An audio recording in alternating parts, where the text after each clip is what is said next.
চট্টগ্রাম বন্দরের চেয়ে ৫ গুণ বড় বে টার্মিনাল প্রকল্পের গতি ফিরছে। সরকার পতনের প্রায় ৪.৫ মাস থমকে ছিল এই প্রকল্পের কাজ। বন্দরটি নির্মাণ হলে আগামী ১০০ বছরের মধ্যে আর নতুন করে বন্দর বাড়ানোর চিন্তা করতে হবে না বলে জানাচ্ছে সংশ্লিষ্টরা। চট্টগ্রাম বন্দরের সক্ষমতা বৃদ্ধি ও সম্প্রসারণের লক্ষ্যে নেয়া বে টার্মিনাল প্রকল্প গতিহীন হয়ে পড়ে আওয়ামী লীগ সরকারের পতনের পর। সম্প্রতি নৌ পরিবহন মন্ত্রণালয়ের এক সভায় এই প্রকল্প চালিয়ে যাওয়ার সিদ্ধান্ত হয়।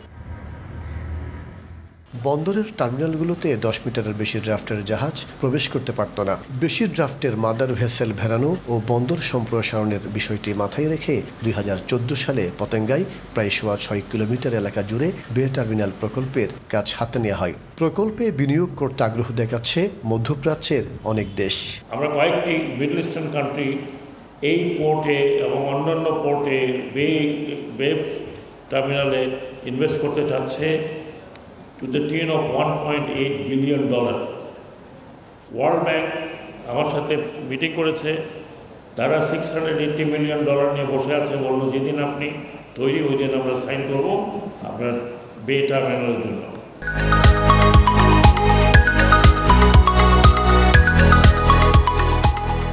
বে টার্মিনালে মোট ৩টি টার্মিনাল তৈরির কথা রয়েছে। এর মধ্যে সরকারি বেসরকারি অংশীদারত্বের আওতায় বিদেশি ২টি প্রতিষ্ঠানের সঙ্গে ২টি টার্মিনাল নির্মাণের চুক্তি হয়েছে।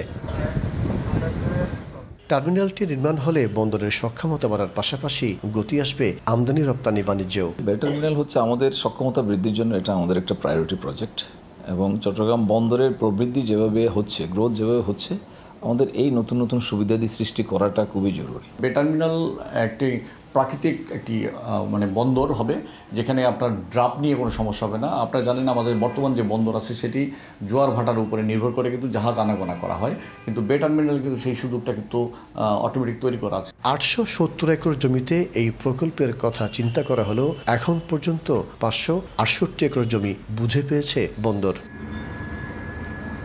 মাসুদুল হক, ডিবিসি নিউজ, চট্টগ্রাম।